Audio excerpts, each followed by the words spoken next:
Hello, this is the Fightback podcast, hosted by exercise scientist Georgia Very. Here you'll find a series of honest conversations about martial arts and mental health.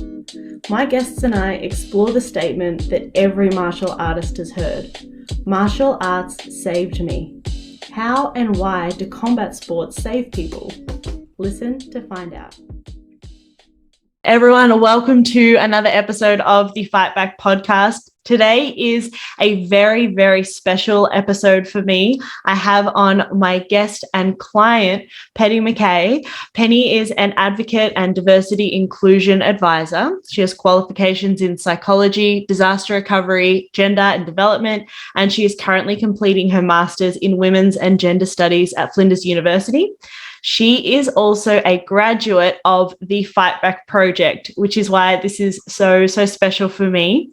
So after studying nursing, working in the field for several years, Penny studied psychology and she supported vulnerable young people living out of home care. She facilitated an Australian first therapeutic group program supporting women who use force, including women in prison, and had a leading role in coordinating a holistic support program for all Victorians impacted by Black Summer bushfires. Penny has guest lectured at University of Michigan, and she received a Chancellor's Commendation from Flinders University for her graduate diploma of gender and development. Penny's an absolute superstar. She currently advises health and wellbeing organizations on best practice to support people with diverse genders and sexualities. And very exciting, she is currently building a platform to empower people navigating domestic, family violence and sexual assault.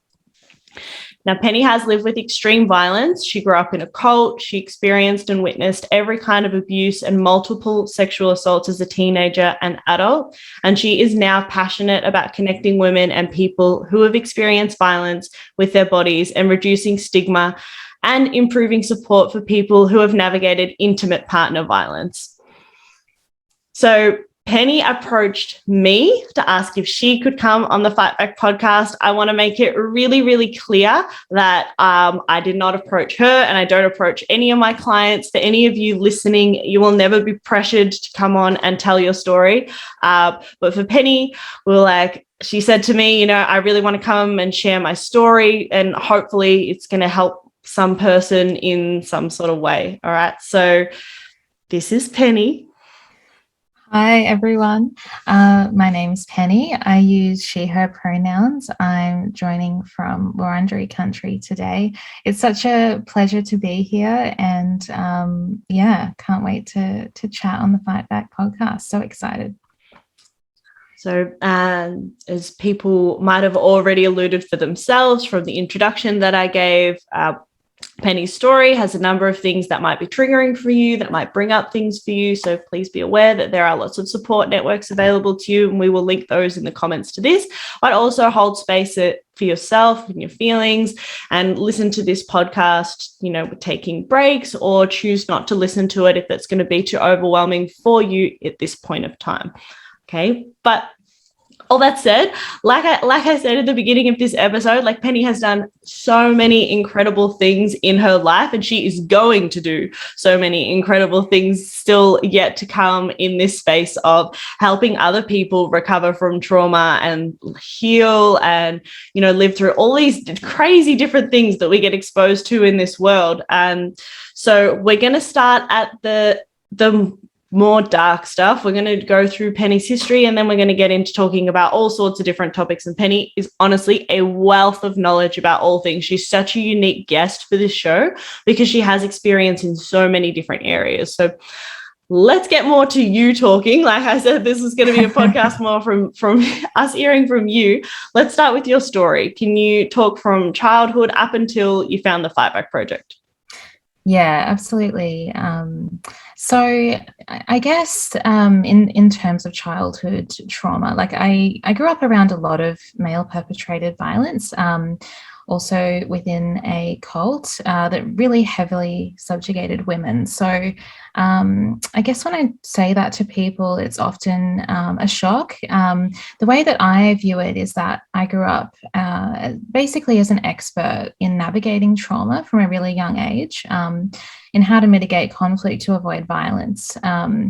And when you're subject to those high adrenaline situations from such a young age, there are some really, I guess, positives that can come from that as well. You are more compassionate, you're caring about people, you notice the little things. It's not all bad, but I guess sitting on tenterhooks, walking on eggshells, like all those terms are really familiar for people who have navigated pretty extreme violence. I remember even at sort of age 5 that how heavily the back door would slam would be an indicator of what I needed to prepare for. And also just witnessing and experiencing pretty extreme violence towards the women in my family. There is really interesting research that actually followed pregnant women around 9/11 as well, just, I guess, highlighting the impact of women and mothers living with trauma and the impact on their children and their babies. So quite an interesting study, but it basically examined the women who had been pregnant around 9/11, and it showed that they had quite low cortisol, and then their babies also did. So it was almost like a transmission of trauma between mother and child. So, when we look at that sort of thing, and we look at that transmission intergenerational impact, it really does tell us a lot about how we connect to each other, but also how we can heal. It's a complex topic. I think we're a lot more than our labels. There's a lot of really promising data around neuroplasticity, which I know is a favorite of yours to delve into as well. But I guess growing up in that environment, especially through that initial development stage, that 0 to 7 stage, meant that, I was always overactivated in terms of fight or flight, freeze, fawn, all of those states that are, meant to protect us, keep us out of danger.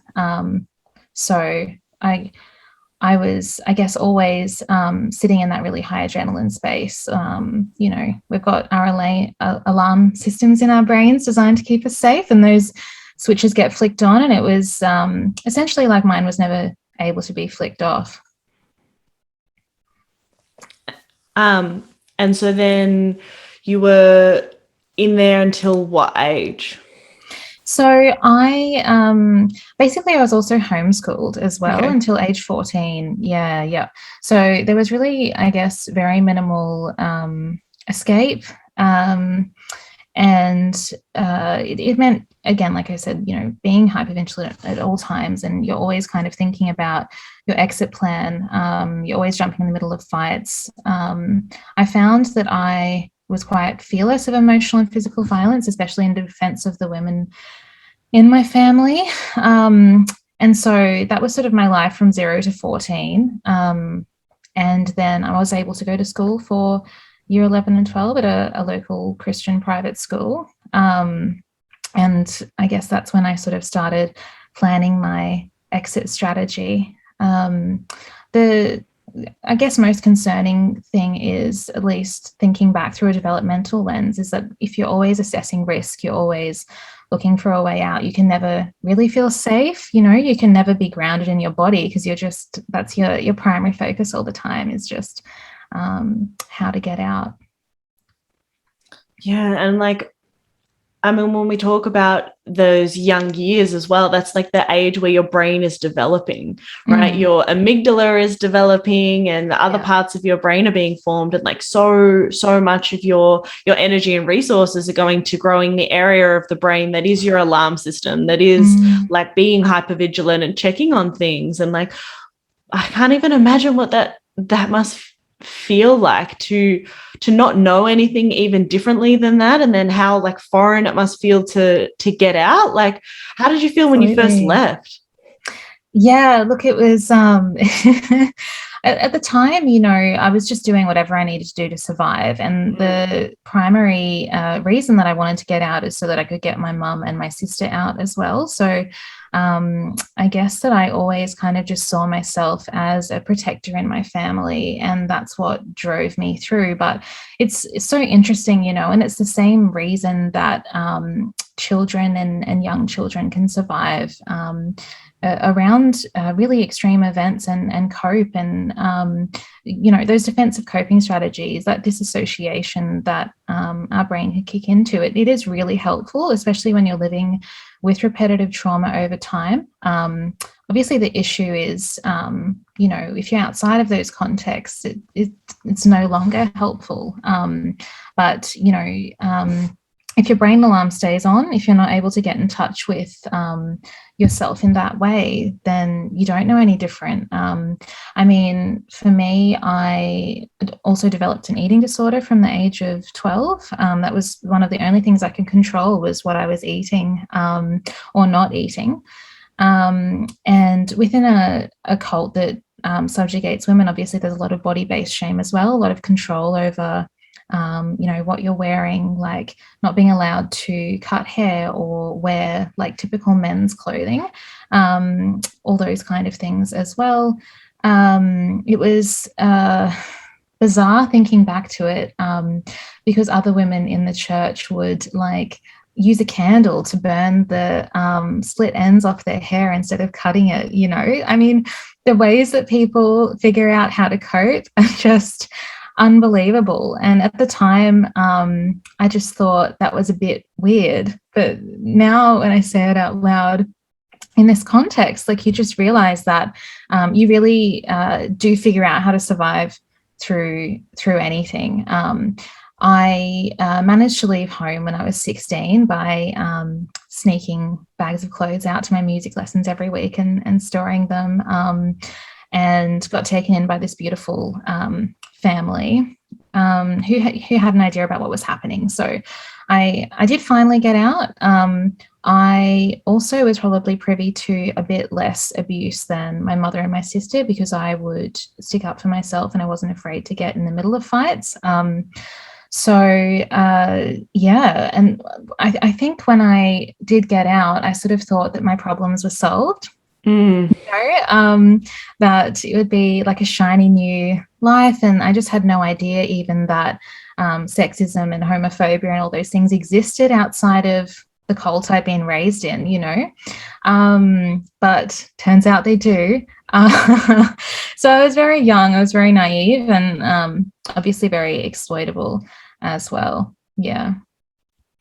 I can't imagine how scary it must be, like, to get a bag of clothes out, right, and then let go, be like so scared that you're going to get caught and and then like you're living in the house with less stuff, and it's like, is somebody going to notice that this thing is missing, you know, like, and then say something, and like the level of stress associated with that must have been so overwhelming, and you were so young. Yeah, absolutely. It definitely was. It was just a constant risk assessment, you know. So yeah, and it was interesting because I was really young, but obviously my mum and my sister knew, and they just respected that that's what I needed to do, and we all sort of just pulled together to get that to happen. And then it wasn't for another few years that I got my sister out, and then I got my mum out as well. But it's just so interesting, I guess, even now thinking about the impact that it's had to just from basically as long as I could remember would just be to figure a way out to survive, you know, and to not even consider thinking too far ahead or thriving or what that would look like for me, because that just wasn't relevant really. Yeah. Wow. And what happened then when you got out? Because if you've been focusing so much on like, just got to get out, just got to get out, just got to get out, then you're out. Like, what happens then? Yeah. Well, you know, it's bizarre because I think especially within, so for me, it was like an offshoot of a Pentecostal cult. So it followed a prophet that actually preached with Jim Jones. So pretty scary. And I think that I had never learnt moderation, and that was really difficult as well. So you either just don't do anything at all because it's forbidden, or you do the opposite, right? And so for me, I was really scared of drugs, but I definitely wasn't scared of drinking. So it was a lot of drinking, a lot of hanging out with my friends, and also playing in bands. Like I was pretty heavily involved as a musician at that time as well. And a lot of the drinking was just to numb and not feel my body. I was already pretty disassociated anyway, and that sort of helped me feel some confidence too, because obviously in terms of social relationships, like you do just have to learn how to be around people. Yeah, I can totally imagine that. It kind of makes me, I mean, it's not the same thing, but it makes me think of how, like, speaking a second language, you always feel like I feel like I can't do it unless I've been drinking. And I want to imagine, like, in some way, it's kind of like that. You're just like, I don't know how to speak the language of people unless, that all of my inhibitions and like all of these things that have been dedicated to safety and, doing risk assessments can go down for at least a moment so that I can like feel like I'm starting to make headway with creating a community and fitting in with people. Yeah, exactly. And look, I was really lucky in some ways. Like I was connected through music. I did have a music teacher and her family and, some other people that wrapped around me. I started uni at 16 as well. I'd finished high school young because I was ahead from my homeschooling work. So in terms of academically, I had performed really well. And then when I started uni at 16 after moving out of home, it sort of all fell apart after one semester. There's a lot of partying, and obviously that made me pretty socially vulnerable as well, and sexually vulnerable. So I experienced my first sexual assault at 16, and my second sexual assault at 19, which definitely worsened drinking. And then I started self-harming as well. So both of those incidents I froze, and they were both people known to me that I wasn't in relationships with, and they were older than me as well. So those weren't really taken seriously by the people I told or the family members I told. And I wasn't believed, more so the second time around, which made my injuries far worse. So a lot of, I guess, self-blaming behavior. And I had sought some help. I'd started antidepressants after being told that I had manic depression, which is an old term not really used anymore, but, framed in bipolar or under that umbrella now. And there was no assessment of trauma or sort of any acknowledgement of that. But I mean, I did feel like that was helpful at that point. But thinking back now, even just with how far we've come in the last 10 years with recognition of trauma and violence and sexual violence, it's crazy to think that I went along with that kind of methodology now. Yeah, and when you spoke before about when you were younger being like the protector and feeling like you were the protector, and that is one of the parts that I think now in more modern psychology we'll talk about in terms of within dissociation having like a protector part and a child part, and maybe some other parts as well too, and that just being like a survival response, like a totally necessary survival response. Like I need to have a version of myself that's a front, who can stick up for me, to protect me, and and I have all these other ones to help me in all these other situations that I'm frequently affronted with. Thinking about it through that lens, like, okay, you experience trauma, this is normal, compared to you have a disorder, like there's something wrong with you. Just, I know that still goes on because like I meet a lot of women who introduce themselves by their diagnoses now. It's not the fact that they've had trauma. Even the first thing is that these are all my diagnoses, and I just think it's so fucked up that that is the system that we live in, that wants to pathologize surviving, and that's what sounds like happened to you. Yeah, absolutely. I mean, it was just kind of, I think it was also that I'd created this party persona and I was playing in bands and I was a lot of fun to be around most of the time. But then there was this dark side that I didn't show a lot of people. And, you know, I guess I presented differently to what people expected survivors to present as. Like I was eloquent, I was educated, you know, I was functioning really well in a lot of areas of my life. But that was because I was so well practiced at doing that from what I'd been through when I was younger. I mean, you know, we'd make sure that clothing covered bruises if it needed to. Like everything just had to look perfect on the outside. And so that set me up perfectly to be quite high functioning while also, living with pretty extreme trauma. So, I basically, it was 2011, I attempted suicide after a series of pretty horrible events. Like I'd gotten my mum out. My biological father had been stalking us. Like there was just a lot of stuff going on. I'd lost a relationship that was really important to me. It was just a succession of really horrible things. And I think basically my window of tolerance just collapsed and I just couldn't cope anymore, because I think that was kind of the final crusade was to get my mum out and get her safe. And then all this horrible stuff still kept happening. So it felt as if there was just no way out. So after I got out of hospital, I did seek support, but I was told they didn't work with people who had survived rape. And I didn't really ask for much help after that. It just felt like a lot of doors were getting slammed in my face, I guess. But yeah, so that was 10 years ago now. I guess from then I sort of started paving my way back from rock bottom. I weaned myself off medication over that next year. And that was an important part, I think, at the time. It really did help with that recovery and mood and whatnot, but obviously not actually digging down into the PTSD symptoms that I was having were still being overlooked. It was being treated as anxiety, basically, rather than, like you say, just those really normal, understandable responses to trauma. Yeah. I can't. So their response was like, "We can't help you, but we don't know who else can," or. Yeah.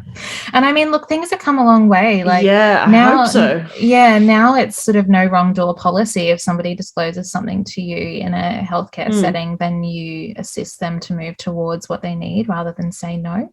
But I think also, like, that's another point to add to the compassion piece. Like, I do understand what it's like to navigate services and to be too complex for, you know, what they can serve you with, and yeah, definitely never want that to happen to anyone.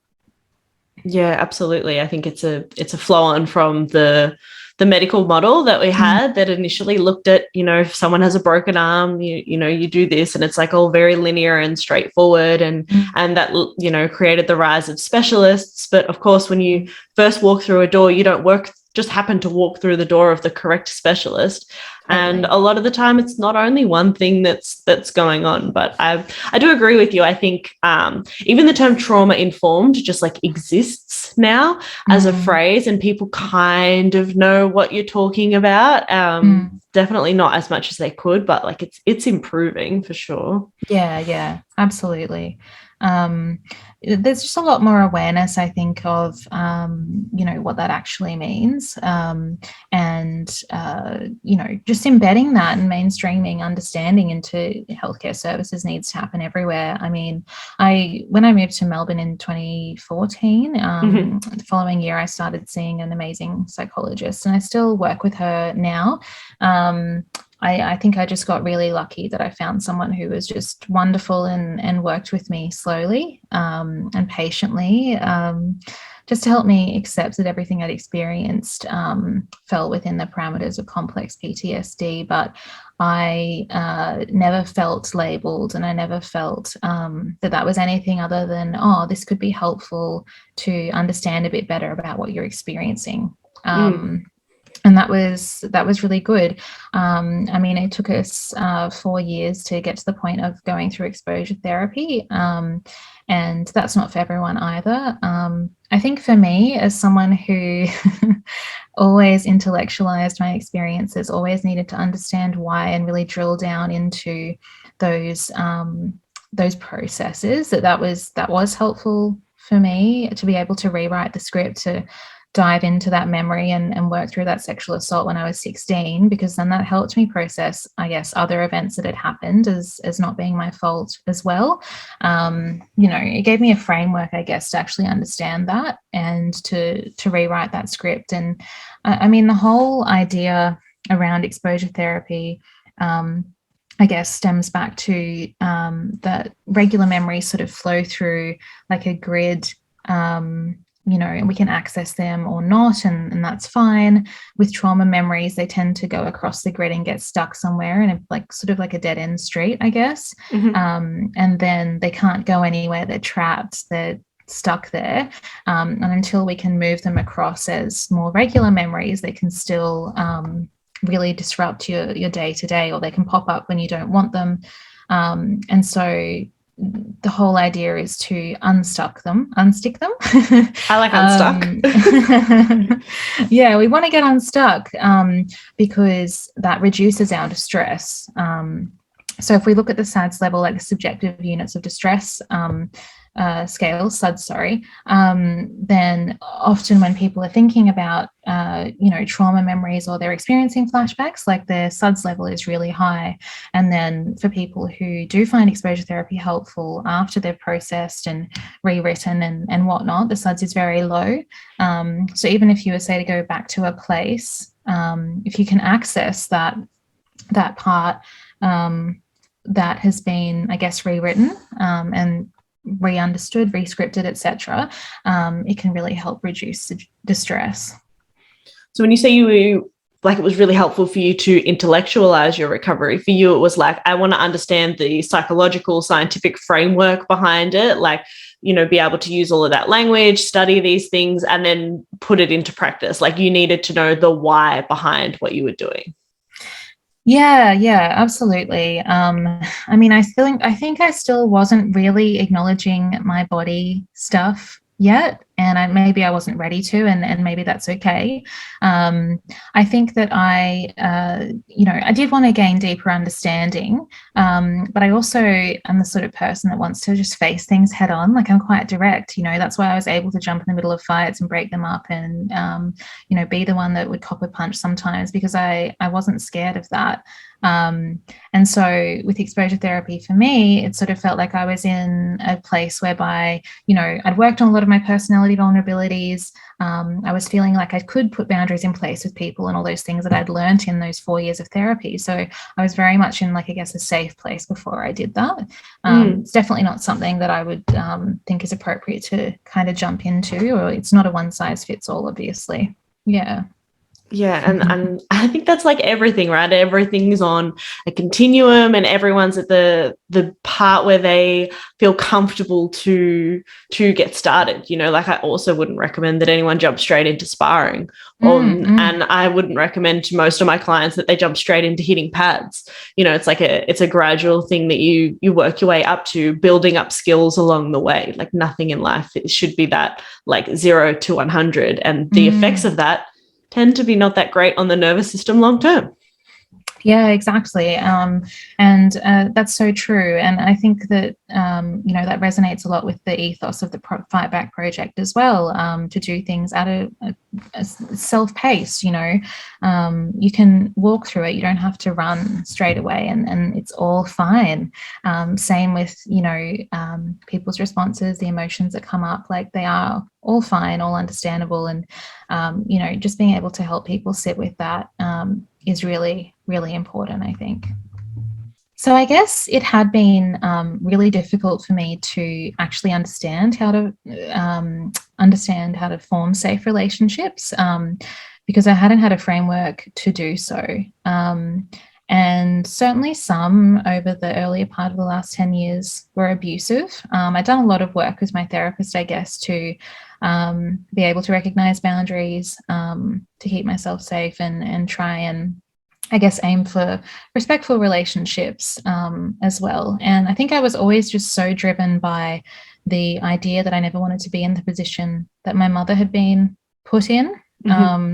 And so when some of those relationships soured, I cut them off very quickly, which was, more of, I guess, a response to past trauma than it was on recognizing those things to begin with. But I did finally land in what I thought was a safe and trustworthy relationship. And that was an almost 2-year relationship. And that partner raped me in our home in late 2018. And that was, I guess, a completely soul-crushing experience, because it had been like quite some time since my previous sexual assault, like 8 years or so. And so I'd had enough time and proximity and distance from that to be able to build up all these other frameworks and, you know, set up support networks. And, you know, just my window of tolerance was so different to what it had been when that had happened when I was 19. But in this situation, I think, like, with the whole narrative around intimate partner violence in general, people don't understand, or I guess have much insight into what it's like to be sexually assaulted by somebody that they love. And, you know, what that actually looks like. Like, I didn't leave for 6 months. I didn't report to police for a year. Like, I was completely dissociated throughout that 6 months after. And I regressed quite heavily. I just, and when I did leave as well, after I confronted him, I didn't feel safe anywhere. I didn't feel safe in my body. And it really felt as if somehow I should have known, or I should have been able to preempt this, because it was on me for trusting someone and feeling safe and then not being, you know, and no one around me really understanding that either. So it was a really, really hard journey to be able to put all the puzzle pieces back together. Like, I had to stop working in family violence altogether. Like, that was the end of the time that I could support people within that sector. So that was pretty devastating. Yeah, and I think the stats in Australia, 1 in 4? Yeah, 1 in 4 women will experience intimate partner violence. And, like, nobody talks about that. Like, nobody thinks that, like, the stats, the people that I talk to will be like, nah, the stats are exaggerated, or, like, if anything, they're probably under exaggerated because of how few people report, you know, or, like, you know, whatever, all the crazy narratives that it persist within our societies. And, you know, like, when you're in a state where you're just trying to survive, you know, like, you're not leaving because your risk assessment's thinking, like, if I try and leave, am I going to be believed? And if I'm not believed, what is that going to mean for me in response? Am I going to be punished? And using, you know, not taking that into account when going, like, oh, it mustn't be real because, you know, she waited, she didn't report at the time, she didn't show up at the police station with the black eye. So, like, if it's not exactly like that, then there's nothing that our justice system can do, which is what happens a lot of the time. I mean, we'll get to the end of your story, but, like, yeah, no wonder why people don't come forward. Like, no wonder you don't come forward. It's not just a safety thing that your body is conjuring for you that is based on, like, the physical experience, but it's based on what you have experienced in the past in terms of the narrative and the responses from other people around you that makes it feel not safe as well. Yeah, exactly. And I think also just because I was around heightened male aggression at that time. And, you know, my first response was just to try and make everything okay, because that's what I grew up doing. That's the framework of understanding that I had on how to behave when I was experiencing male aggression or male violence or whatever, you know. So that's what I stuck to. I mean, human beings ultimately really just want to stick with what's familiar, with what they know. And if that's unsafe, it doesn't necessarily matter. we really just try and stay close to familiarity, even if it's bad for us, really. But yeah, when I did speak to police, I realized that it was really important for me to speak with a female identified police officer. And that was a really that was an uphill challenge. I got quizzed on why by male police officers, and reduced to tears, and it took like 20 phone calls and 9 months to get to the point of actually making a statement. It was such an uphill battle, but one of my dear friends, who was also living with stage 4 cancer at the time, just said to me, if not you, then who? And I felt as if it wasn't just about me. It was also about like my mum, my sister, my grandmothers, like all the women in my life who have navigated violence on both sides, that I couldn't not once I had started. So I persisted, and that was why. I think if I hadn't felt that, if I hadn't felt like I was part of, I guess, that cultural shift within my family, that maybe I wouldn't have put myself through it. It took like another 12 months after that to get through the victims of crime process. They did arrest my ex-partner and identified that I was a victim, but they could not prosecute due to the current consent laws in Victoria, which are being tabled to be changed now. So what do the laws say at the moment? So basically, what happens is what I was told was that because I was in a relationship with someone and I froze, it can't be proven beyond reasonable doubt that I was not consenting. Yeah. Yeah. So yeah. For anyone who's listening who's like, huh? Yeah. Yeah, it's wild. And look, it's interesting. Tasmania have had affirmative consent laws for a couple of years. New South Wales have just passed them. It really is up to how we interpret them. And a lot of those responses are socialized, it's really down to how lawyers and judges prosecute and interpret. And, it's wild that we're sort of relying on that kind of measure because it's so subjective. So, this may all change with affirmative consent laws and passing in Victoria now, but certainly at the time they were just basically saying, like, you can speak to victims of crime, but this is where we draw a line in the sand. So that was devastating, obviously, but I did end up persisting through victims of crime, and then I had to justify why it had taken so long for me to make that claim, even though it was nothing to do with me. It was to do with the systems and whatnot and how long that had taken. But yeah, I got there in the end. I just knew I needed to do whatever I could do, which led me to Googling trauma-informed kickboxing. Yes, which we're going to get into in a second. I just want to make sure that everyone understands what affirmative consent would mean. So from my understanding, affirmative consent, we would live in a future where whenever like a sexual act is about to take place, you need like a yes. You can't just assume that because they're not doing anything, they're not saying no, like it's still okay if you're in a relationship or otherwise. It's you need a yes from the person. Like they need to be like ecstatically saying, yes, I want to do it. And in no point, if it's murky, you should assume no. You should not assume yes, which the way that the laws are currently structured, if it's murky and you're in a relationship, you can assume yes. Is that right? Yeah, that's a perfect explanation. So yeah, enthusiastic yes is really important. Some of the advocacy that's happened, Saxon Mullins recently doing a lot of advocacy around this as well.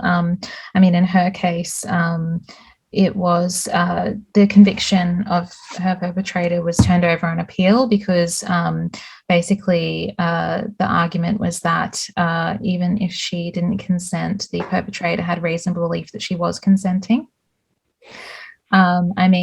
You can't even make this stuff up. It's just incredible that these antiquated laws are what's governing one of the most underreported, under-prosecuted, and most prevalent crimes in our society, and that, for the most part, it flies under the radar. Like, we're pretty okay with violence against women and sexual violence against women, and yeah. Yeah, I think for more information and about that, I cannot recommend highly enough the Trap podcast by Jess Hill, produced in conjunction with the Victorian Women's Trust, is a really good.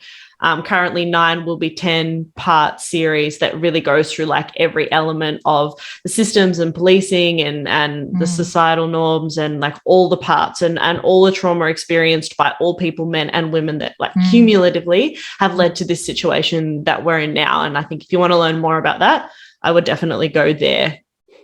Absolutely. So you Googled trauma-informed kickboxing.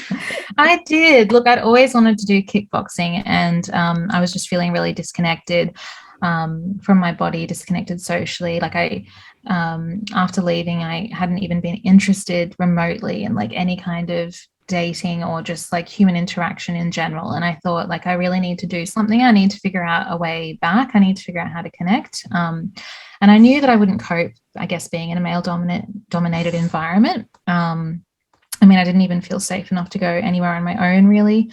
Going to the supermarket was a challenge because I was still living in the same area as my ex as well. And I certainly wasn't ready to handle any kind of grappling. So I just Googled kickboxing for trauma and found the Fightback project, and worked up the courage to send you an email, explained, a little bit about me, and heard back from you straight away. And here we are. So yeah, definitely one of the best things that's happened. And can you explain what makes the Fightback project different? Like, people say that all the time. Okay, it's trauma informed. Like, what does that mean? Yeah, absolutely. I mean, as we sort of said before, I guess it differs a lot because it's self-paced and it can be non-contact if that's what you need. So I guess trauma-informed just means person-centered, strengths-based, like frameworks that acknowledge your lived experience and invite people to step outside what you may have constrained yourself to based on those experiences as well, while being supported. I think personally that the title does carry less stigma. I mean, a lot of people, including myself, don't necessarily self-identify with the terms victim or victim survivor, because, I was just living my life. But it is nice to know that there's acknowledgement there without judgment, if that makes sense. So, yeah. Yeah, and I think like the choice element, like the self-paced kind of thing, is like the really, really big thing. Like, I wholeheartedly believe that should be the way that all things are taught, full stop. Like, I think all humans learn better in that kind of an environment, but especially in our environment, for me, that's really important. That's what's really different. It's not like, I've got this many years of experience, so do exactly what I say and then become like clone copies of me and da-da-da-da-da, and like, whatever else might come up from that. Absolutely. Yeah. I mean, I guess in terms of impact as well, like, it really has been quite profound. Like, I had such little control over a lot of my life and a lot of the choices made for me. And I guess, in the past, I had really just been grasping for control through self-harm, and to now, I guess, use control in a positive way and be empowered and also empower myself. It was really also the first time that I could only focus on one thing, and I wasn't thinking about everything all at once because, that's what happens when you're in that reptilian brain. You're not able to think here and now thoughts and be mindful and be calm and stuff. You're literally just acting on your survival instincts. But in this way, I think I just started to reconnect to my bodies in ways that I didn't even know existed. I knew I could, I guess, show up, be safe, and that I wouldn't be rejected for asking for what I needed, which is really, really hard. I mean, people who have navigated trauma often just can't ask for what they need at all. And that's why we need dedicated spaces to just normalize trauma-informed environments, like you say. It's really important to, I guess, set that precedent and to mainstream it. Yeah. And when you say it was like a new way to connect to your body, like, what did that feel like? Like, where did you feel that in your body? Oh, wow. Good question. Yeah, I definitely just like punching and kicking and But also, like, I felt it a lot, like, in my heart, I guess, if that's, it sounds sort of super spiritual, I guess, which I don't really err on the side much of, but I had always felt, especially when I was, just navigating all of this wild shit, that my heart was heavy a lot of the time, and it made it feel a lot lighter, which was really lovely. I don't think that sounds silly at all. I think like people can resonate with that, and different people's bodies feel different. Like, yeah, for me, when I feel happy, I think I feel like a hum that'll be like more higher. But whereas when I'm feeling really anxious or stressed, it's like it's always in my stomach, like my stomach and my throat. Oh, yeah. Like I'm like I go to here, and then like when I'm more like calm, then I'll come more into around my chest and like like around my heart area. But like it's different for everyone, and that's beautiful too. I think it's just like thinking and identifying that, which is like what we do in class, right? Like where do you feel this? How do you feel this? What's going on here? Is practicing doing that. Yeah, and even just the body scanning and whatnot that we do, and all super helpful. I mean, even though I'd had quite a bit of training and being able to, I guess, like, hack my responses and being able to, if I was starting to feel my heart rate go up, to, start practicing breathing and to sort of self-manage quite well. This was a whole other level, because if you've been punched or kicked and you're practicing that yourself, it's just a completely different experience, even if it is just the air in your lounge room, because we obviously had to jump on Zoom because of COVID. It doesn't matter. It totally disrupts like the narrative of what strength and empowerment and kickboxing or, martial arts looks like. And that in itself is like a reclaiming space and your own personal power as well. So, I mean, in the lead up to facing my victims of crime assistance tribunal hearing, they got postponed, and I had like no information, and it was probably just one of the most stressful things that I've been through. I had to write this massive impact statement, and I got called in front of the magistrate at the last minute. My heart rate was literally sitting at 120 ppm, like. And, I'm a runner these days. It usually sits around 55, anyway. Yep. But I was doing kickboxing like every day in the lead up to that. And it was something that I consistently did every day, where I felt present, And so when I sat there on camera in front of the court, I knew that I could be in my body, and I was able to articulate, I was able to speak, I was able to advocate for myself. And I just don't know if I could have done that. Like, I really wasn't even 100% sure I was going to do it right up until the moment. Because really it just replicates those systems of power and control that occur in abusive relationships. It's a huge trigger for people who've experienced trauma. But being able to jump online and punch the air in my lounge room helped me get through it. So we got him around initially, but when you were first telling the VOCAT judge about that, you wanted funding to have done trauma-informed kickboxing, his initial response mirrors, I think, the kind of common response, which is like, but, you're telling me that you experienced violence and now you want to go and do kickboxing, which a lot of people attribute to violence, right? So how do you explain to people that it's like, no, actually kickboxing is a great thing for trauma survivors to engage with, or however you want to identify the term? Yeah, sure.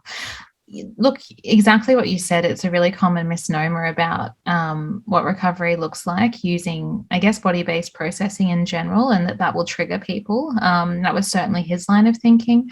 And in my experience, I guess, like, avoiding being triggered is not an option for most people, right? Like, people are getting triggered anyway. They're just coping in perhaps ways that might be reinforcing that trauma rather than, sitting with it or managing or whatever.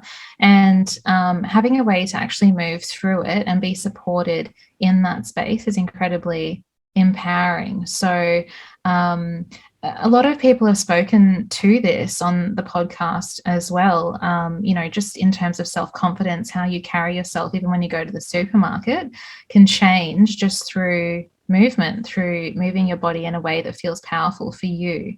And yeah, anyway, so I waxed lyrical about the benefits of this, and he asked for like the evidence base I was talking about, and yeah, we were able to send that to him, and that was really important to me, because I think the most important principle of people navigating trauma is self-determination, right? So people need to be able to choose what serves them, even if it falls outside of that traditional medication, talk therapy parameter.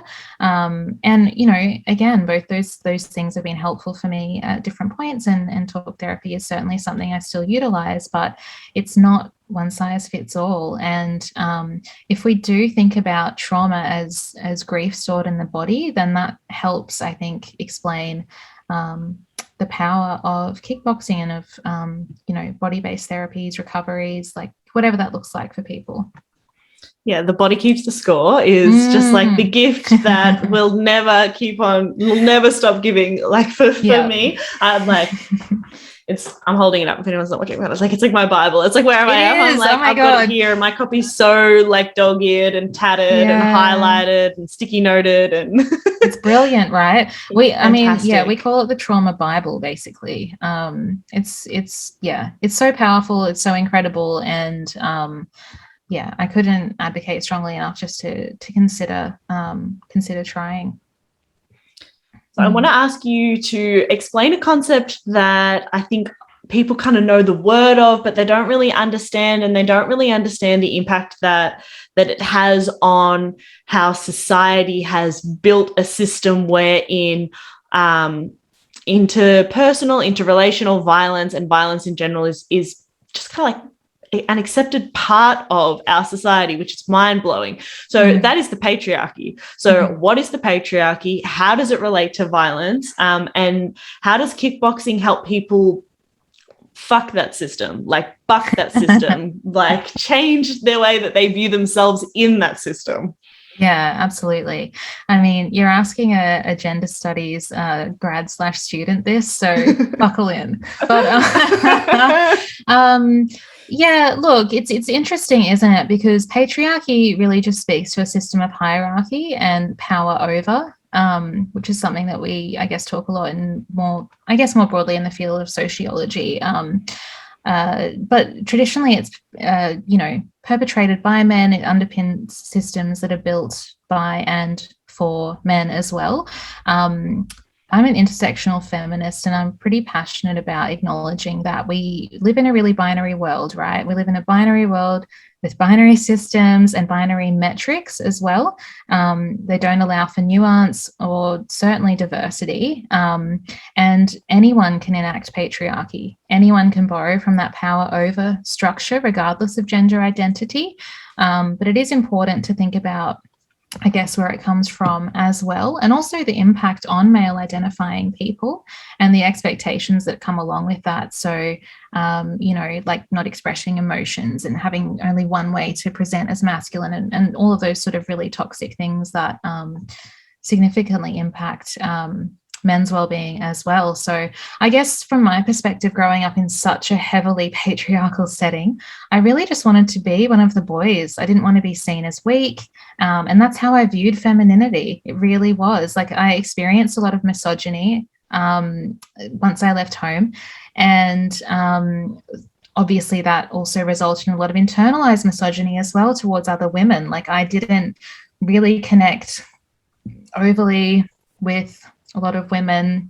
That was a huge struggle for me. I mean, I was sort of trying to side with men, and that sort of reinforced those patriarchal structures rather than just building respect-based relationships. And I know Dr. Alex Channon spoke about this in more depth in a previous episode as well. Like, you know, if martial arts is centralized around gender, that doesn't really allow the opportunity for that consensual mutual relationship that can occur, and all of the great stuff that can happen from that power exchange.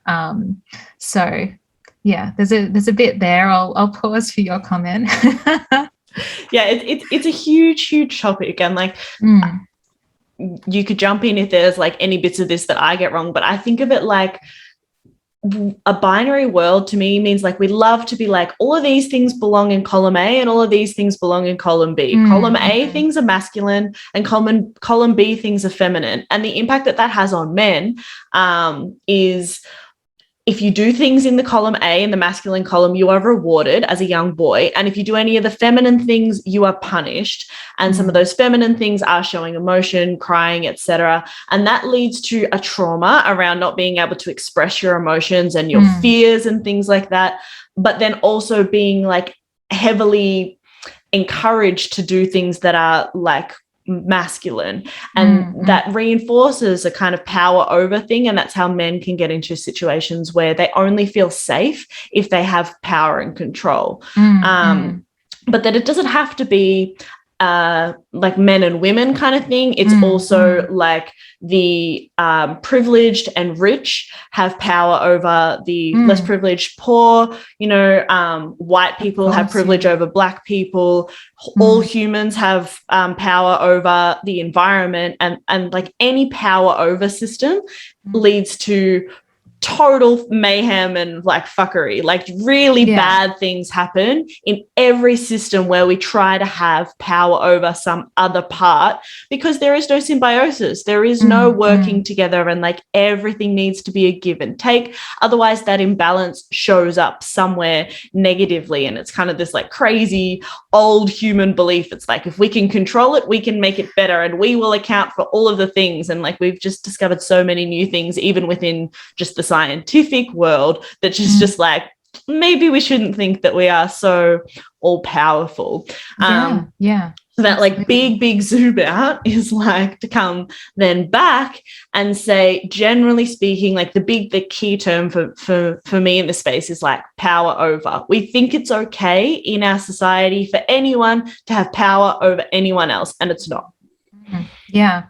No, well said. I would agree with all of that. And look, one of the main things that I guess I was drawing from you is that it really does come down to vulnerability and holding space for vulnerability, which is often not popular for men especially. And like, I'm a massive Brene Brown fan. Like, I've really done a lot of deep dives into the power of vulnerability and trying to foster that as well, especially for myself, who probably aligns honestly more heavily with my masculine side, because of course I do, because I had to survive, because I was a protector, and, you know, all of these kind of things.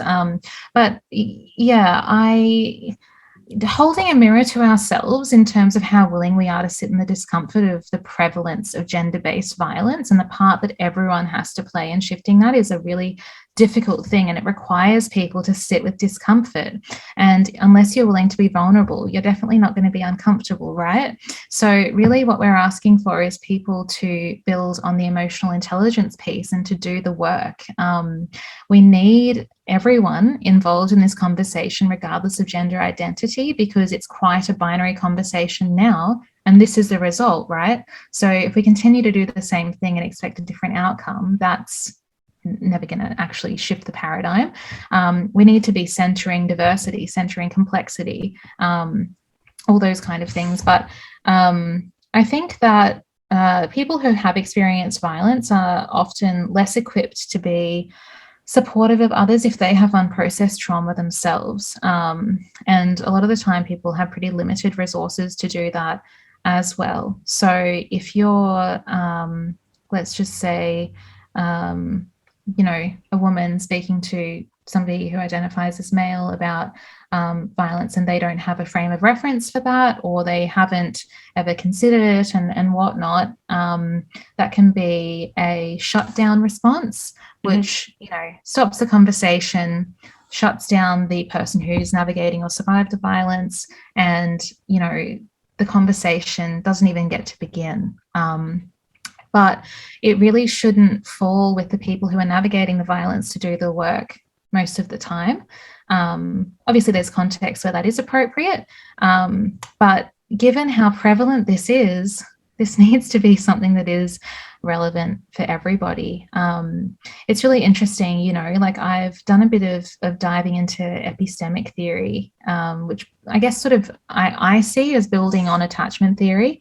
And epistemicide is something that happens especially for women. So it kind of involves like silencing or annihilating a knowledge system. So it's something that we see globally, obviously especially prevalent in First Nations communities and communities of colour. So really what you're doing is you're disrupting the knowledge transmission between women or primary caregivers and children.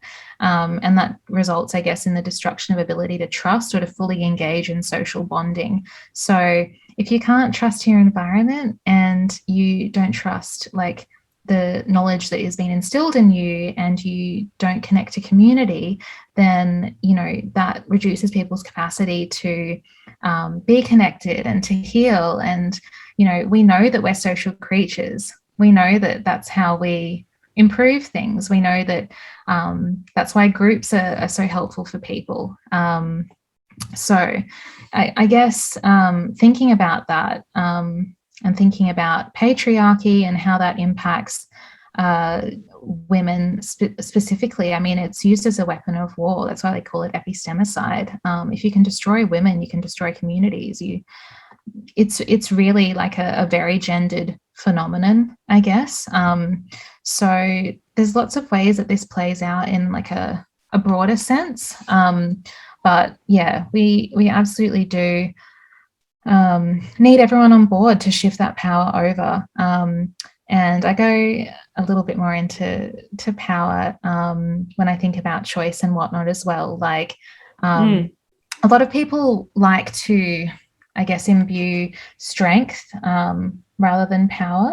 They want to see survivors as being sort of strong people and that sort of thing, which can be really irritating. But I always think, you know, when we talk about power over a lot, but there's essentially 4 different understandings of power in terms of sociological theory. And there's power with, so that like sense of collaboration. Power to, so, you know, you're empowering people's potential, basically. Power within, so self-worth. And kickboxing exudes all of those attributes, right? Like you're collaborating, you're empowering potential, and you're enhancing self-worth in other people, which is also self-determination. Like, you know, it's the opposite of power over in those 3 scenarios, which is just the best, obviously. And I think that's the choice aspect of your question as well. Like, that it's so important, I think, just to be able to reclaim power and reclaim space. And to have the choice to actually not have to do that constant self-edit, to not have to do that constant risk assessment. And, you know, we don't want to enforce those power structures by prescribing what people should be doing who are navigating violence. And yeah, I'll stop there. You know, I think like people might want to like play this back again a couple times, because it's a complicated topic, but like really it does boil down to exactly what you said, right? Like power with, as in like we are training together, and like when you do a really good kick, I'm like, yes, Penny, like that's amazing. And like everyone in the group is also like that, because like we're not in competition with each other, we're a team. And I think you see that a lot in most martial arts setting. When you train as a fight team, even though you compete individually, there's a lot of like camaraderie in that, right? And then there's like the internal power, which comes from like the discipline, the showing up, the knowing within yourself that you are getting better and improving, and like experientially knowing that you have the power to hit and kick, and you hear it, you hit the pad, like it makes a slap noise. You're like, wow, like, okay, I have power within. And then the again, we're going to say power, the power that has for even on an individual basis to have a model of, I don't have to be in the bottom of a power over model. Like you have one model in your life where you say like, I can make affirmative choice. I do have agency, like, and I do have power within and with. And I give power to other people too, right? Like my teammates, and you have one model, and then maybe you start to apply that a little bit in like some other relationship, and maybe that leads to like a conversation with someone, or you see something going on that doesn't fit that and you call it out, or Exactly. you know, you just embody that, and then that encourages other people to change around, you know, with you.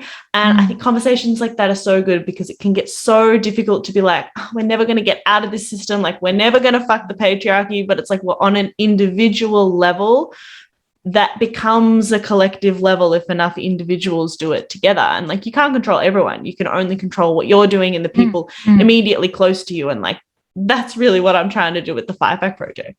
Yeah, exactly. Just, I guess, making space for people to be vulnerable as well. It sort of makes me think there's that narrative of the fact that, you know, I guess people that identify as women are inherently vulnerable, and that just shits me so much, because no one is more vulnerable than anyone else, right? Like, people are rendered vulnerable by society and being socialized that way, and gender-based violence and rape culture and all of these things that feed into the fact that you know, people are then rendered vulnerable by those experiences, and that's incredibly isolating as well. I mean, trauma is one of the most isolating things you can go through, and it's also all encompassing, right? It's very difficult to get away from it. It can feel really self-absorbed a lot of the time. And I think something that stuck out to me, and the reason it took me years to even speak about this openly, is that I wanted to make sure that I wasn't living in reaction to what had happened, and that I wasn't dependent on other people's response to my story around my healing as well. So it needed to be empowering for me, so that it could be empowering for other people as well. I know we didn't plan this question, but I want to call this out. Just thinking, it is difficult to tell your story on a one-to-one level, right? One-to-one versus to a collective, because you have to do that risk assessment. It's like, how's this person going to respond? Like, what am I going to do? If we think about like on an individual level, like what kind of difference that people can make. If someone discloses something to you, like, what would be a good response and what would be the example of a bad response? Yeah, for sure. Look, it is difficult. I think something that I've experienced a lot, and then also seen professionally, is that people tend to use their own frame of reference to understand other people's experience, right? And so if you're disclosing trauma to somebody who hasn't experienced it, often they will search for their own kind of meaning and then not be able to say anything, or they'll shut down, and then that shuts you down, and so on. So, I mean, if someone disclosed something to you, it really sort of aligns with the principles of mental health first aid, honestly, which I would recommend anyone doing in Australia. But, you know, just acknowledging, listening, you know, asking people what they need. If they're not sure, that's okay. And then, you know, asking if there's also other supports that they might need, and whatnot as well. So you're sort of trying to stay open and curious, but then also you're not providing solutions, right? Yeah. And then a bad example would just be saying nothing. Don't say nothing. If you're feeling shocked, then that's okay as well. I mean, I think modeling good communication is just something like, you know, I'm really glad that you shared with me, and I'm just feeling a little bit taken aback right now, but I do want to talk to you about this. And, you know, it's fine to create that open dialogue. Yeah. Thank you. I think that's really, really helpful, right? It comes back to what we just spoke about how if we want change, then we need to learn to sit with the discomfort. And part of sitting with the discomfort is not shutting down when somebody says something that feels uncomfortable to you. They're disclosing to you, they feel comfortable talking to you, or like that was a moment where they needed that. And like, it's your opportunity to stand up and do something. Like, it's not always physically preventing an assault or something like that. There could be the difference. It could be something as simple as holding space and saying like, what can I do to help? I think also, questions are safe. Yeah. I mean, look, people are experts in their own lives, right? Like they've gotten to this point and they've done a pretty beautiful job of just doing the best they could with what they had, right? So you don't need to fix anything. You don't need to manage someone. I mean, if it is a crisis situation, then again, like definitely refer to mental health first aid. But most of the time, I'd say it probably wouldn't be. So yeah, supporting people that way and just being human about things is always the most important part. I want to ask you as well about the work that you did with women in prison who had used force. Yeah, absolutely. I love speaking about this. This is some of my favorite work that I've ever done. And this program is a US-based program, and I was lucky enough to run the first Australian pilot. So written by my dear friend, Lisa Young-Lawrence, who's a social worker and scholar in the States at University of Michigan. So the program was basically created in the US to address the gaps detected in women who'd been arrested for using force. Some states have mandatory arrest policies, and that obviously adds a lot of complexity to really complex situations. So through an intersectional feminist lens, a lot of it was really just about pulling back the curtain on some pretty gut-wrenching stuff, but mostly just supporting them to acknowledge that many of the challenges that they'd faced really just stemmed from unexpressed and unmet emotional needs, and a lot of psycho ed, a lot of just support to identify what they were feeling. Like all of these women had survived horrific violence in various forms, yeah, it was incredible. It was definitely life-changing. The whole idea was hopefully to empower them to differentiate between relationships where they could be safe enough to have reciprocity. Yeah, and respect, obviously, but working alongside Aboriginal women as well, who are obviously horrifically overrepresented in our legal system, was really powerful too, and just learning from them as well. And yeah, it was overall like a really incredible experience. And the fact that we need a program like this, so for women who used force, which to me kind of represents fight, like if we think of fight, flight, or freeze, like in response to danger, they have their nervous system, even as if it's like a conscious decision, their nervous system has employed fight as a way to keep them alive. Similarly, like your experience and so many other women's experience with freeze, in our systems, it's like, well, if you freeze, then you didn't say no, and it's like, well, there's nothing we can do for you. And if you fight, which is like kind of the other end of the spectrum, even though they're very like closely aligned if you think about like the pathway nervous system wise, but we tend to think of them like opposites. Again, that's not okay. Like you can go to jail for that. Then it's like, well, what is okay? It's okay to run, but like how often is it viable to be able to run? So it really seems to me like the systems are not set up to take care of survivors. And yeah, I think this is really interesting in that, like what we are talking about earlier about how like over-functioning or like fight or flight is like maybe more celebrated, like more okay than freeze. But it seems to me like both are pretty discouraged. Like, sure. Yeah. I think it's important to maybe differentiate a little bit there.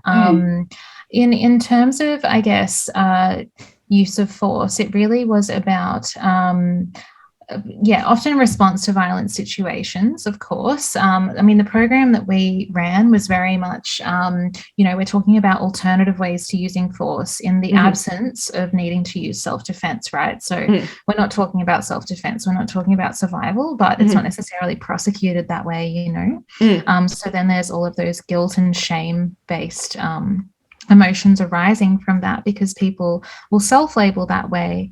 And if that's people's narrative around their own behavior, then they can't possibly be like fully engaged and fully participating in their own lives because they've been labeled this way as like a violent woman. I mean, there were a lot of cases I saw where I just couldn't believe what I was hearing about, you know, women living with extreme violence who'd been prosecuted so far over and above what some men had been remanded for, or not remanded for, more to the point. So we tend to hold women at a higher standard, especially when it comes to these kind of crimes. So yeah, I mean, I can't delve in too much to the level that we were working with, but for the most part, when we talk about coercive control and power and control, what we see in the data is that women will live with long-term power and control and coercive control, and they will borrow from that in a more short-term sense. So they might live with like extreme physical violence for a long time, and then a couple of times they'll punch back, and that's when they'll get held accountable. Whereas like the more male dominant, like in the, I guess, cisgender heterosexual sense at least, is more to do with that ongoing, more long-term, you know, power and control dynamic that's consistent and sustained over time. So there's sort of, I guess, those patterns and that differentiation in what we see so far, at least. But in terms of overfunctioning, that is more to do, I guess, with coping strategies. And I mean, overfunctioning is basically just managing someone else's stress in place of managing your own. And you know, sometimes that can be helpful. Sometimes we overfunction for people because that's an appropriate thing to do, and that's okay, you know. But I think when it does become maladaptive, it really does play out and can be harmful to relationships. I mean, it can also depend on you know, your family, your birth order in your family, taking on more responsibility for a younger sibling and whatnot. So I guess overfunctioning is just signing up to go way over and above, you know, what you need to do in your interpersonal relationships, and underfunctioning is maybe like really pulling back and, you know, I guess it's more of a freeze. Yeah. So those kind of relationships can be really interesting because one can't obviously exist without the other, right? Like you can't have an underfunctioner without an overfunctioner, or nothing would ever move forward. But I think for me, it meant that I was the overfunctioner in my family. It got celebrated because I was more capable, more agile. You know, I appeared like I was doing the most all the time.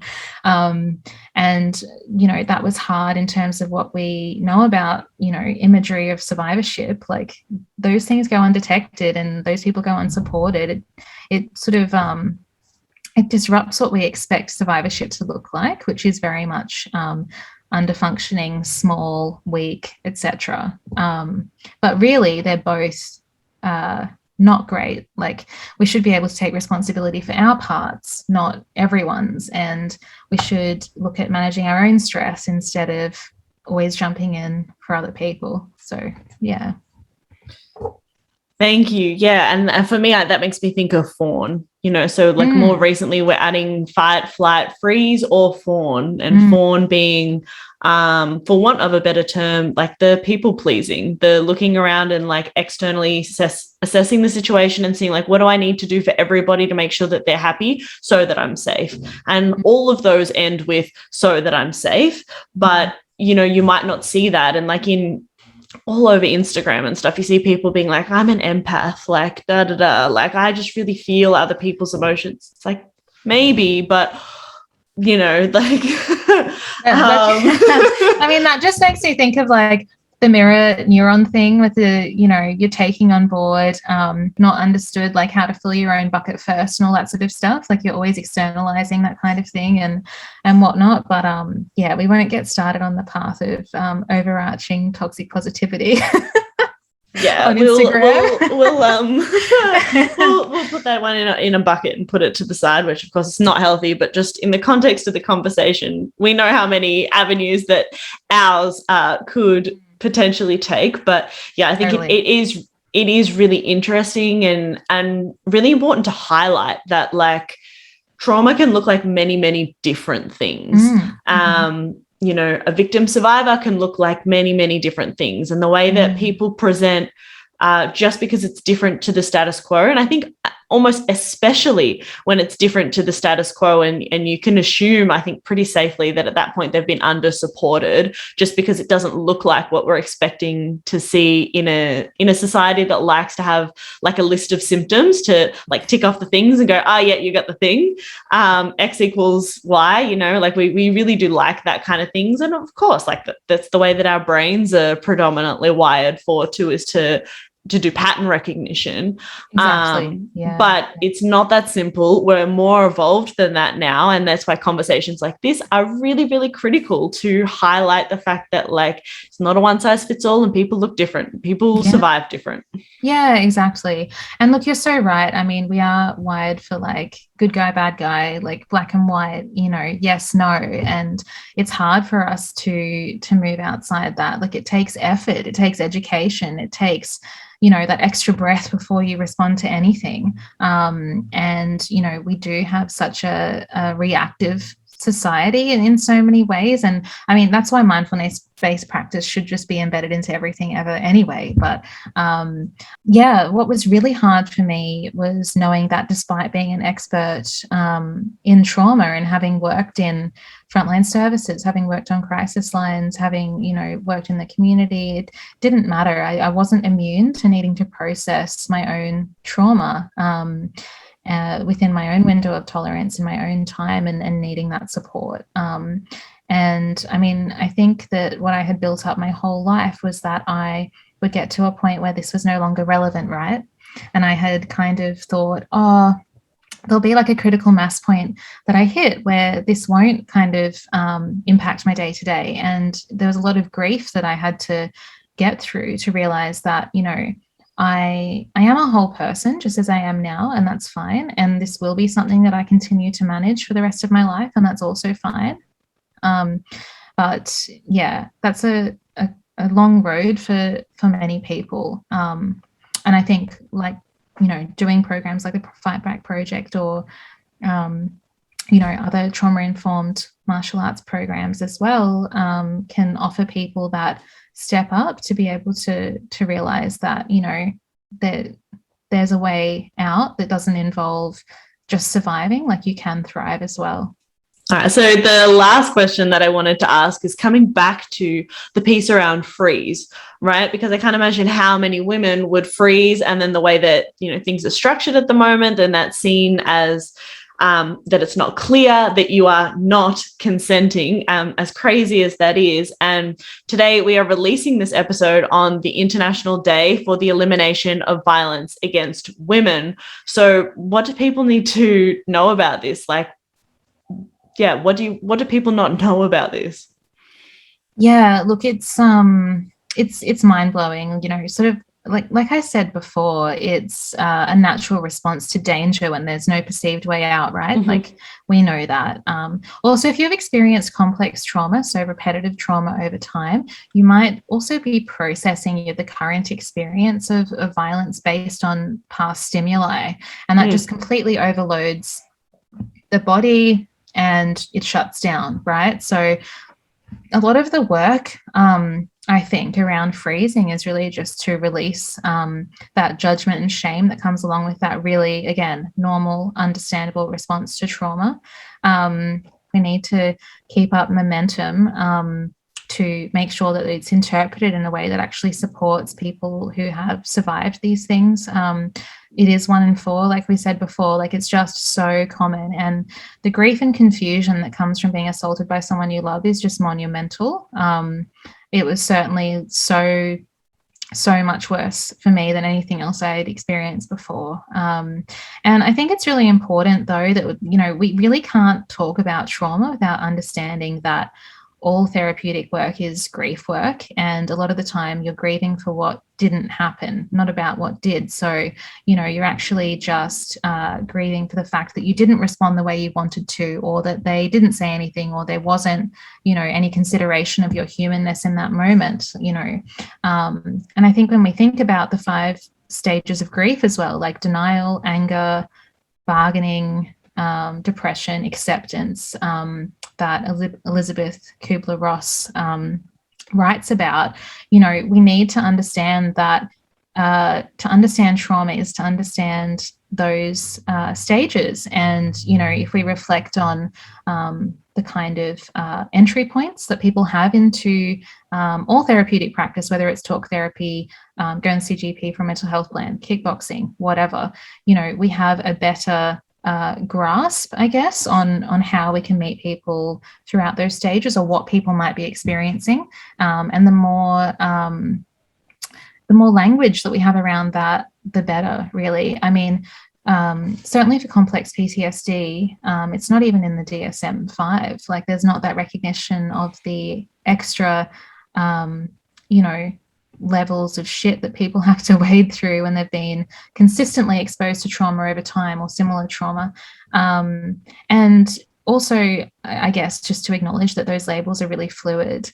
They can change. It doesn't lessen or negate anyone's experience. Like, Oliver Sacks wrote a lot about this, about really fully drilling down into the fact that there's no label that will ever encapsulate someone's lived experience, someone's human experience. But sometimes, you know, those frameworks can be helpful, but there's so much more to it than that as well. Yeah, I think that's so helpful to think about, like, that the first stage is denial. Because then when people are like, oh, why didn't you report in the beginning, or like straight away, why didn't you go to the police officer, it's like, well, from the beginning, I didn't want to believe that this happened, right? You also probably have a coercively controlling partner who tells you, like, no, you wanted it, you did, like, you know, who knows what other narrative is going in. Like, it seems so natural that, you know, there might be a lag in being able to come forward and like say what had happened, if you ever can. Yeah, for sure. And I mean, look, with many women that I worked with, it was about really logistical things that they put above their own emotional well-being, like providing for their family, keeping their home, not being made homeless, not pulling their kids out of school with no notice. I mean, people have really good reasons for not leaving.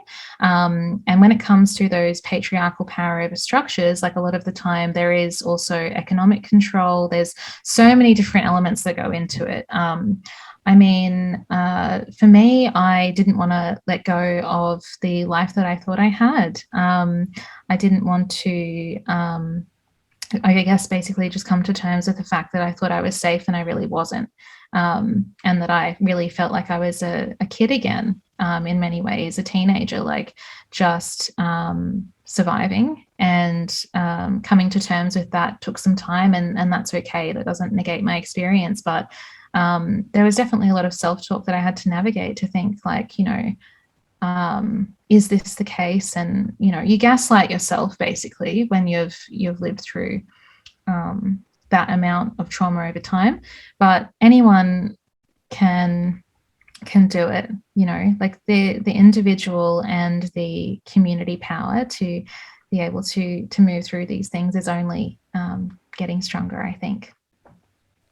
Yeah, and I think, like, it's worth noting too, like, on this day, as with on all days, right? Like, if you suspect that somebody might not be safe at home, you know, like any of the things that we're mentioning about coercive control, or maybe like it's tough in the martial arts community, like everybody listening to this, like, it's hard to see a bruise on someone and be like, oh, that's a bit strange, because like we've all got bruises on ourselves. And that, I think, is one of the powerful things about the community, is that it's a space you can go into and not have to worry about, do my clothes cover this, and like, am I about to be judged, and is anyone going to say anything when I'm not ready to? But I think something really powerful is just asking, if you're not sure, are you safe at home? Like, at the very least, someone's going to be like, yes, absolutely. And you're just like, okay, no worries. But, you know, they might not do anything, they might not say anything, but it's just like somebody's looking out for them, and they might even think, am I safe at home? And have not even considered that, because like they've just been keeping themselves safe. But you're not thinking, I'm unsafe, so I'm keeping myself safe. If that makes sense, like, really, that's just your reality. That's what you're used to. Like, that's what you've been conditioned to. So I think, like, I really do want to use this platform to say that, like, a lot of women who go to martial arts have experienced domestic violence in the past. They're not necessarily in a trauma-informed space because those just don't exist in high volume and numbers. So it's very possible that, you know, your martial arts club is the next best thing, and that's where they are. Maybe they're not safe yet. Like, you know, you can just say, like, "Are safe at home?" Yeah, exactly. And it's so important just to even open that dialogue so that people know that, you know, you're aware of that, because they might be right now, but then they might not be at some stage. You know, things can change really quickly sometimes. And, you know, 1-800-RESPECT is a great resource for people living in Australia. I know you're going to put more resources in the show notes as well. But yeah, the platform that I'm working on now is designed to just pull all information together for people who are navigating domestic, family violence, sexual assault, irrespective of where you're based. So hopefully I'll have more updates on that soon. I'm just, really looking forward to promoting, I guess, the knowledge that is already out there and making it accessible for people, because we can't talk about, you know, wellness and health and well-being until we have access set up first. 100%. And I think, like, if anyone kind of got a taste of the significance of what that means, you know, like trying to make it really, really accessible for people to get help. Like, I know what I'm like when it comes to just like online shopping or things like that. Like, if there's a slight thing in the customer experience for me that is like slightly annoying, irritating, like it's not in my language, it's not accessible to me, like whatever it might be, I'm just like straight away not going to engage with that. And then like for me, I think that's what your app is going to be about. It's going to be about like removing those barriers of friction and just making it like so easy for absolutely everyone to for that part of the process to be easy. Like, it's already so hard to make the decision to get help, put yourself in danger, to escape a situation, like all of these things, that like the last thing you need is that like the tech and the website and the system is also difficult. Like that's one barrier we can at least pull down. Yeah, absolutely. Or just acknowledging that you know, people don't necessarily have the capacity or aren't even necessarily safe to sit and wade through the internet to find out what their options are. Not everyone is going to go to police, and that's also okay. Not everyone will go to a crisis service, and that's also okay. And even just knowing that there's a community of people who understand what it's like or can empathize fully with you not feeling safe in your body, feeling like you're under attack all the time. Like, for me, it was very alienating in that way, because I felt as if no one really understood what was happening for me, and that's why I had to take that time out and whatnot as well. But you know, we can build from that. We can overcome. Yes, we can overcome, just like you did, right? Like, this is a story that is like we said at the beginning, it was going to be heavy. Like, you've been through so much, and you are so brave. Like, I'm really glad that we did a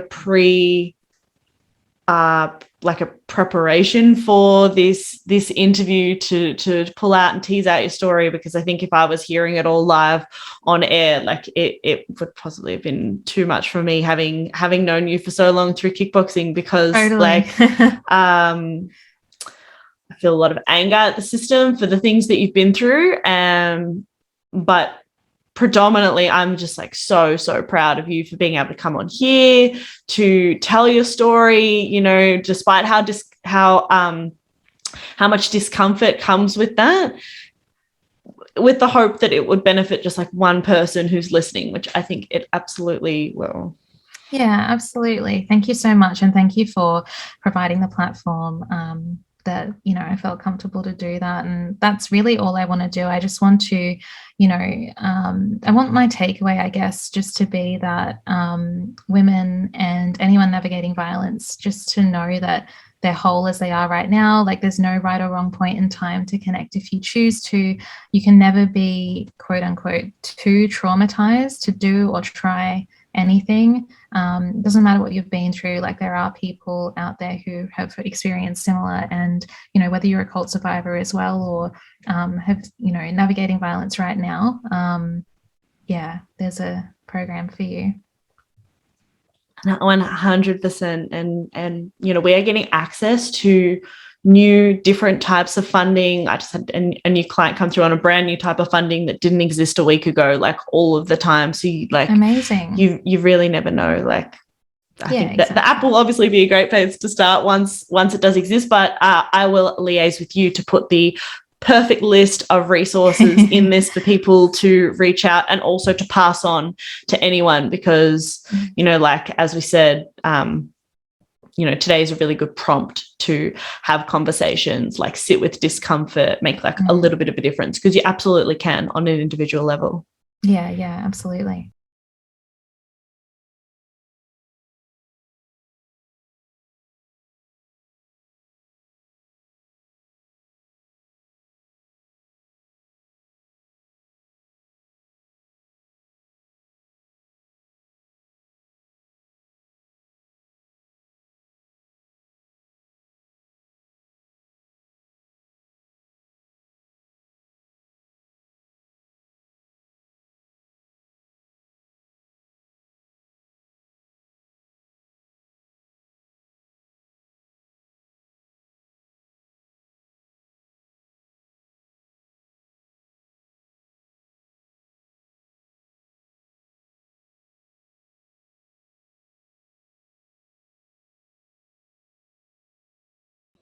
Have you thought of something to be grateful for today?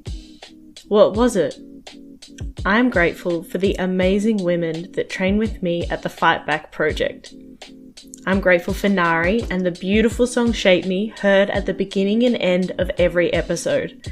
And I'm grateful for you, for listening to this show and helping martial arts keep saving lives. So thank you, from the bottom of my heart. If you'd like to leave me a review to help more people find the show, that's a bonus. You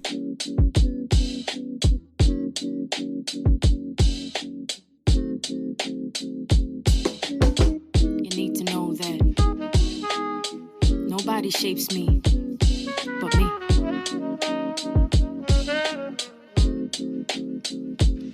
Don't gotta tell you what my name is, I don't gotta explain it. Walk in the room, hear a boom erupting like I'm famous. I'm here shedding shells, I'm shameless.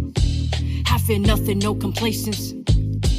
Walk too many tight ropes with no hope, so I became this poster they hold over all the heads of trauma holders. You don't need to know my history, I move boulders. Atlas shrug, cause I lifted the weight up off his shoulders. No pretense of defense, move first like chess soldiers. This goes deeper than empowerment, cause I'm the one that power it. Physical meets mental, challenge me to keep devouring. If I can't change the scenery, at least I change perspectives. No longer isolated, but elevated and selective. Darkest places become beautiful spaces. This is where rage meets patience, meets power meets gracious. Meets, we're so glad you came, and the feeling is contagious. When you the walking impact of intended bad intentions. When you the manifesting of collecting all they tensions. You the soul and body hold it all and still remember. But I'm a work in progress, testament to all contenders. Forgot what it was like to have control over self. Forgot what it was like to be the one in charge. Forgot in my reflection I could see all my wealth. Forgot that with my bare hands I break all these bars, barriers and obstacles. They can't cage me, they can't chronicle all my experiences and reduce them to appearances. When I was truly beaten, gave myself clearances to fall down, mess up, and get myself back up. I'm not looking for clovers cause I don't believe in luck. Damn, you a badass, I heard them say it clearly. Why thank you very much, I know now I'm not weary of what's next for me. Cause I expect to see growth like I was planted, watered, fed, and bloomed to be. The positivity and accountability, knowing they won't step if I'm the agent of my agency. I think I found my voice again, huh? I think I found my voice again, huh? I'm not sorry, you're the end where I begin. Boundaries, I know them well. Take a breath and meditate. Who is she? I know her well. Now I get to open gates. 1, 2, 1, 2. I don't need your permission. And if you get uncomfortable, uncomfortable, then use your intuition to know that I won't stay where respect is ever missing. And everything I do, that's me making decisions. It's truly underrated, the value of self-worth. Forgot that I was rich from the moment of my birth. A penny for my thoughts, no really, you can't afford it. You cannot buy my story, rewrite it, or record it. You cannot buy my story, rewrite it, or record it, huh?